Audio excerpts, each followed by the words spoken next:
This week on Tech Trends, we put the spotlight on Queen's College's Team Aurora, which is an all-girls robotics club that participated in the 2023 First Lego League Asia Pacific Opening Robotics Competition in Australia.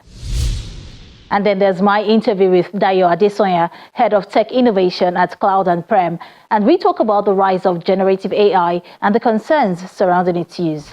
A warm welcome to the program as we seek out innovation and creativity that are unique to Africa. I am Olayemi Utunuga.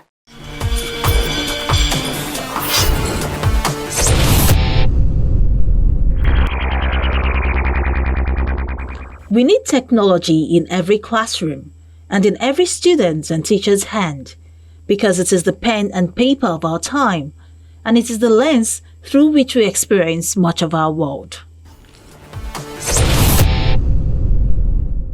Oro Dam, a self-recycling hydroelectric dam for the generation of electricity, and Oro Cleaner, a sweeping robot. These are two innovative projects designed by Queen's College's Team Aurora, and which they presented at the 2023 First Lego League Asia Pacific Opening Robotics Competition in Sydney, Australia.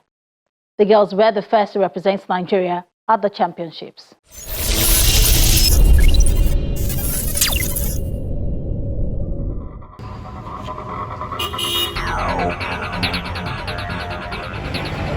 This is Queen's College, Lagos, a government-owned secondary school in Yaba. But it's not just the traditional education that goes on in here.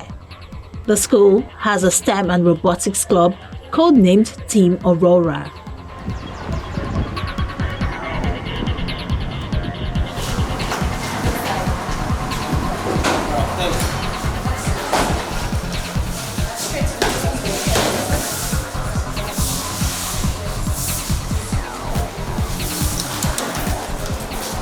In here, the girls engage in hands-on STEAM activities that foster the critical thinking, problem-solving, and creativity skills.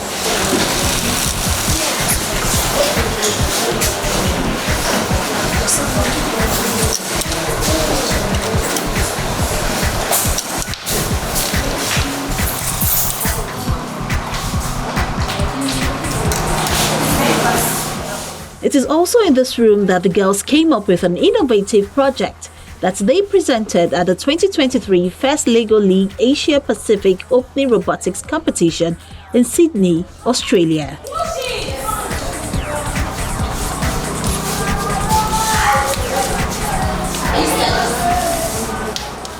Queen's College's Team Aurora was the only all-girls and only African team represented at the championships. It was also the first time Nigeria would be represented at the competition.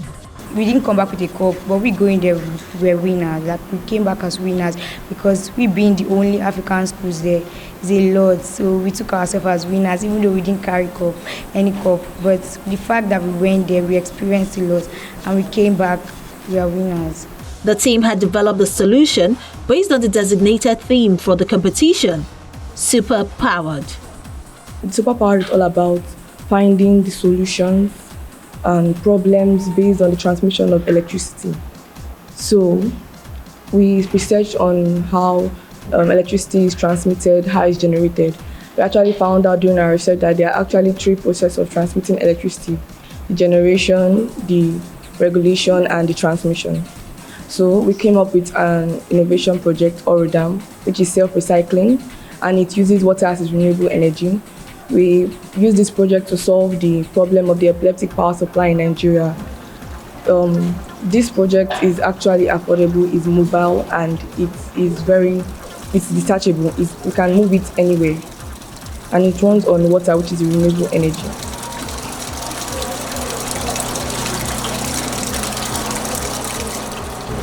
This is Oro Dam. Oro Dam is a self-recycling hydroelectric dam. It has two compartments. The upper compartment, which serves as the reservoir that houses the water, and the lower compartment, which houses the turbine. The reservoir has two inlets and one outlet. The inlet is used for recycling purposes, while the outlet is used to release high-pressure water on the turbine. As water leaves the reservoir, it flows through the outlet and hits the turbine, which spins the turbine, producing mechanical energy. Mechanical energy is then converted to electrical energy using the alternator. It then takes it to the step-up transformer, which increases the voltage, and to the step-down transformer, which regulates this voltage, depending on the level of consumption. In the lower compartment, 2 pressure pumps are attached to it to recycle the water back to the reservoir. It also has an outlet, which is used to remove waste from the lower compartment. This produces electricity. Apart from being innovative, teamwork and collaboration are 2 skills that the girls demonstrated. But it wasn't easy getting to that point. Initially, working together was not an easy task, as we are all from different grades. But as time went on, we learned that working together was truly the best, as that is the only way we could achieve a common goal. It also wasn't easy for the girls to complete the task, as they come from different classes and disciplines.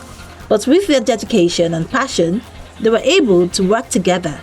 We have different timetables. As an art student, my timetable is different from those in science. So when we that were in science, me I'm in art, and they that are in science, we all come together. Like for biology now, I offer biology, but I'm an art student. So maybe during biology period, when our teachers are not in classes or we don't really have things to do, we come here, then we go back to our classes and meet up and copy notes. We had times, we had routines for everything.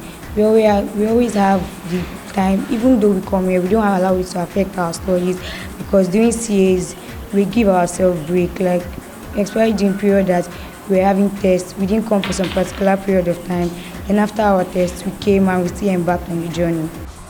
As students, they had limited resources to work with, but with the support of their teachers and family, they were able to maintain a positive attitude and be creative.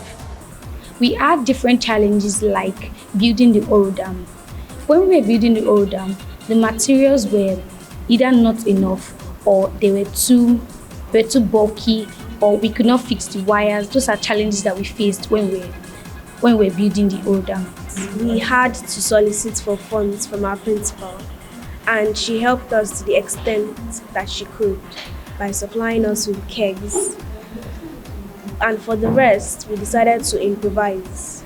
For our turbine, we used CD plates, plastic spoons, and super glue to gum it together. And for the pressure pump, we recycled a car wiper's engine to recycle water back into the reservoir.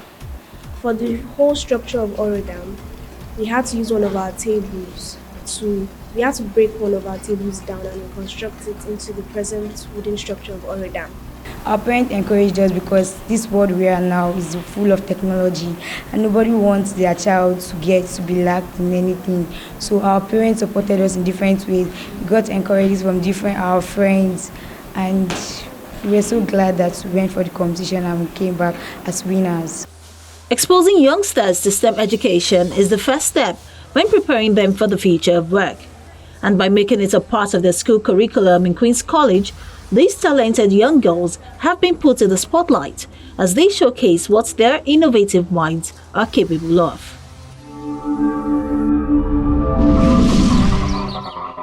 When you can shrink yourself down to explore the inner workings of the human heart in vivid virtual reality, biology class might never be the same again. Come back down, please.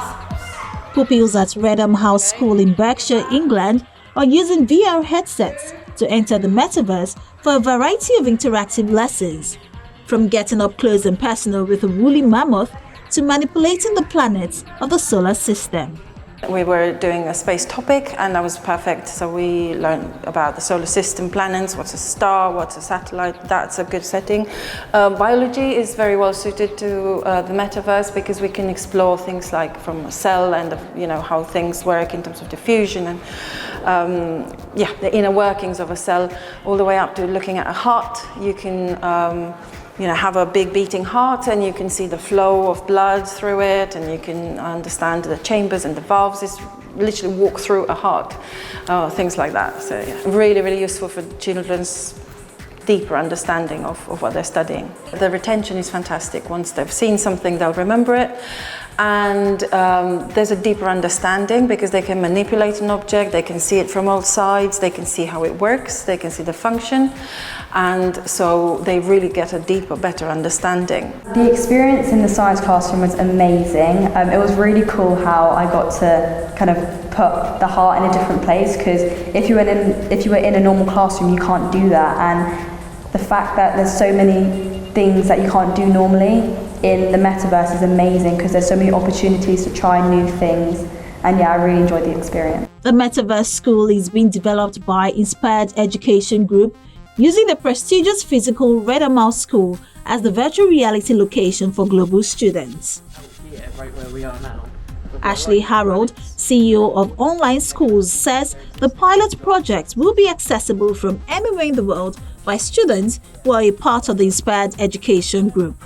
So we're here in front of the incredible building at Redham House, Berkshire, the school that's been used as the inspiration for Inspired Education to create their Metaverse School. The Metaverse School is a digital twin, an exact copy of this building in virtual reality that brings together students from all around the world to be taught in virtual reality.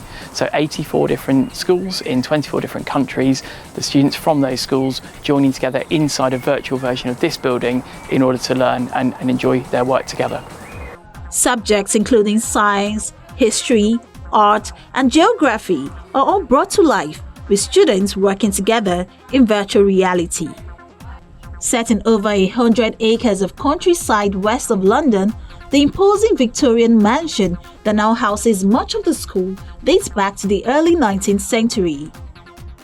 The digital twin of the school was created by stitching together thousands of images, with many of the VR lessons taking place in front of the computer-generated mansion.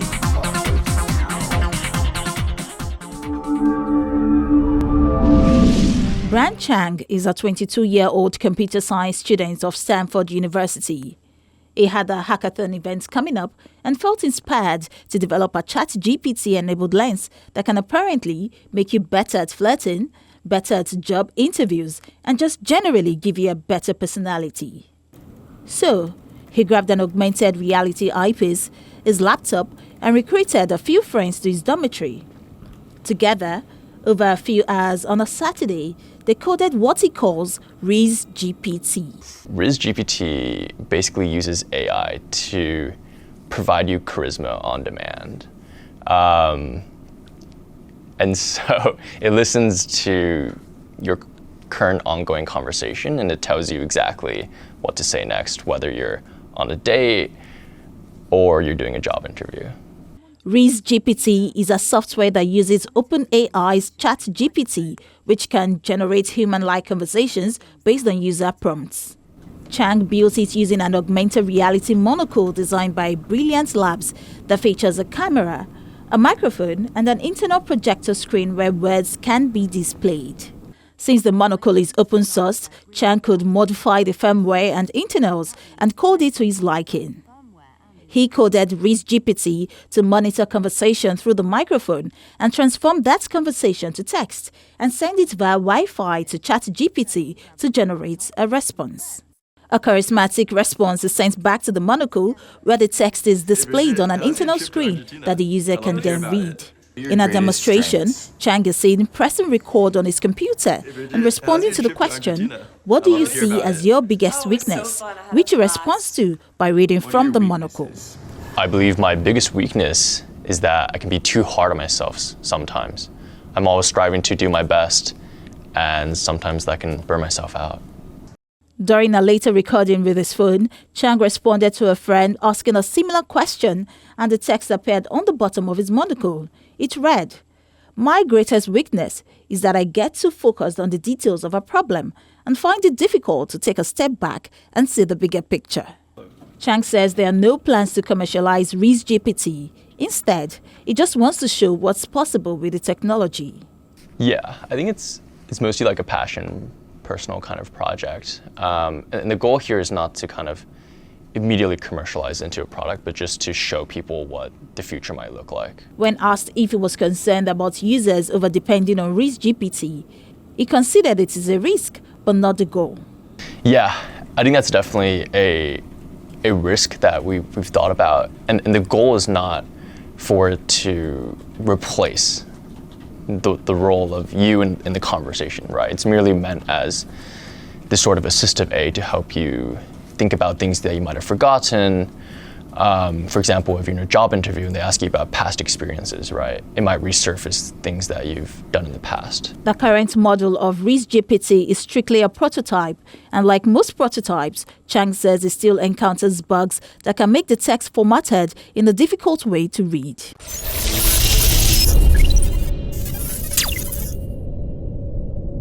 Artificial intelligence has been in existence for years, but generative AI, a subset of the field which focuses on the development of fresh content through machine learning algorithms, has put the technology in the spotlight.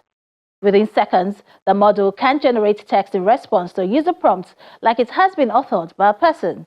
But as with any technology, there are concerns when it comes to its applications. Dayo Adesonya, Head of Tech Innovation at Cloud and Prem, discusses the pros and cons of this new technology. Generative AI is generative artificial intelligence, and what that means is that you train a particular bot with some data, telling it that this is how I like to do my things, right?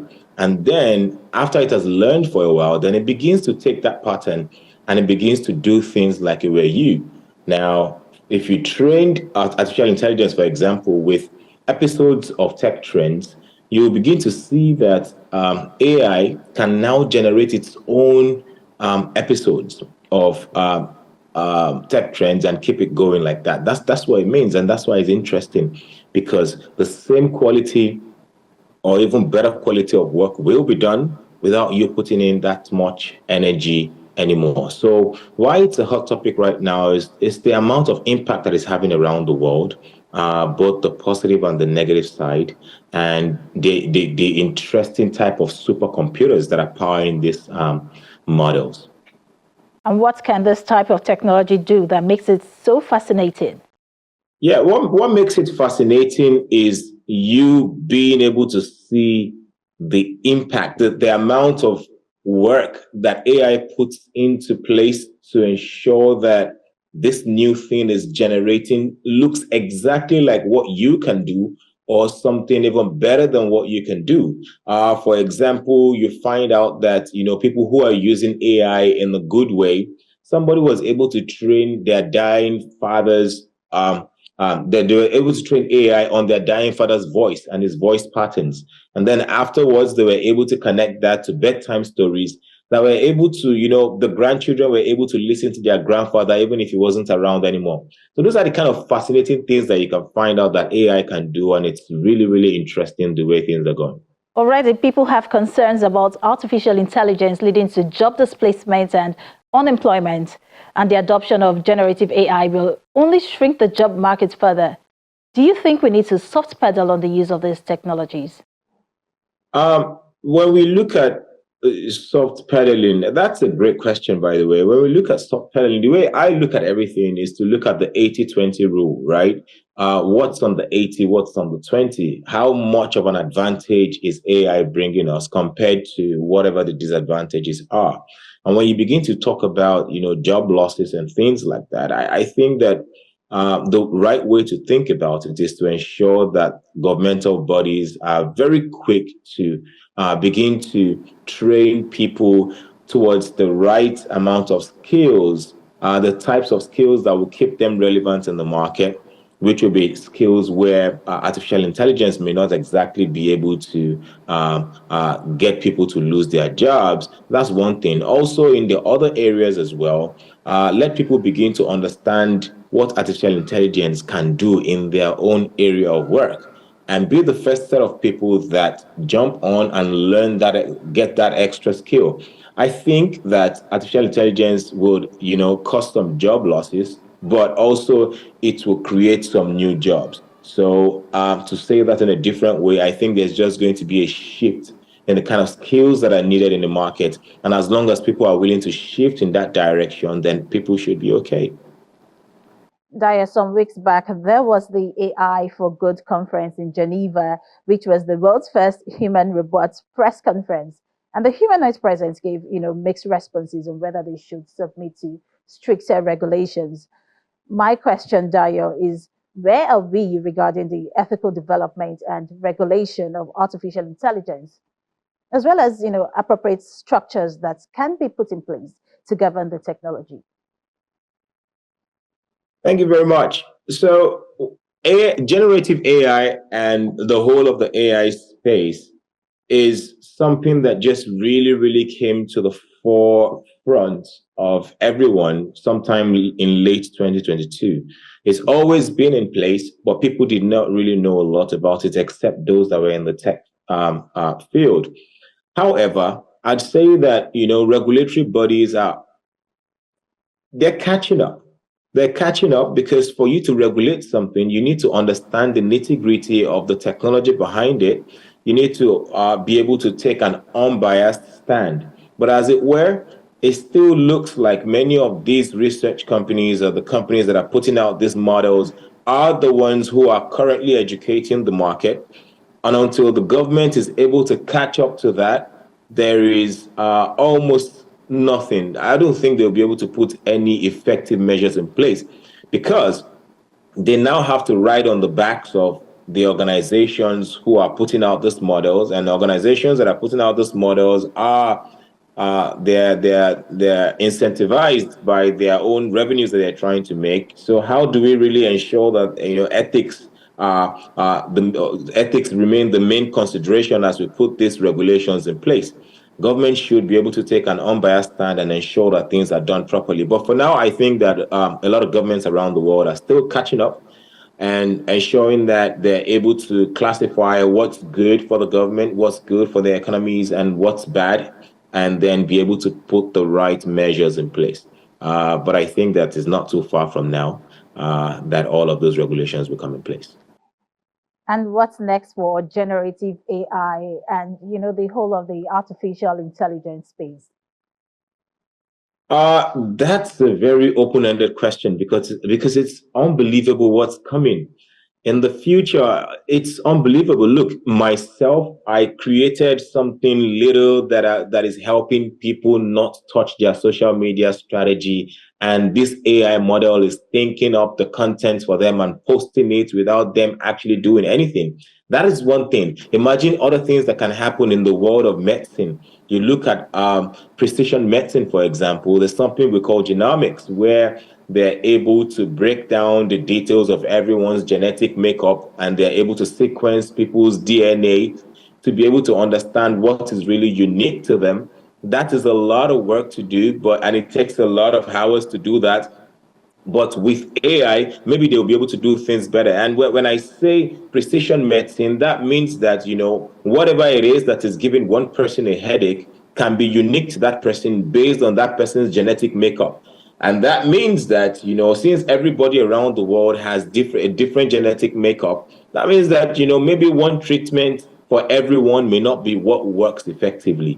Maybe each person needs to have their own type of special treatment. And then if you begin to look at things like that, when someone comes in the hospital now, maybe AI can be in place to quickly understand what this person's genetic makeup is like and begin to, let them know that this is a type of therapy combination that can help this person feel better, not the general drugs that everybody is just using. So I'm interested in seeing how that can help in the world of oncology and cutting away all of this cancer that we have been dealing with for many years. Maybe this would be the solution that we need. And in other industries, I'm just very, very excited around what I'm going to see. I won't be surprised. I'm just going to be excited because I know that AI has a lot of good things for us in the future. And I definitely can't wait to see how everything would pan out. It's always nice to have you join us on the program, Dayo Adesonya. Thank you so much for joining us. Yeah, thank you very much for having me. And you need to get some skills as well so that you don't have a robot taking out your job.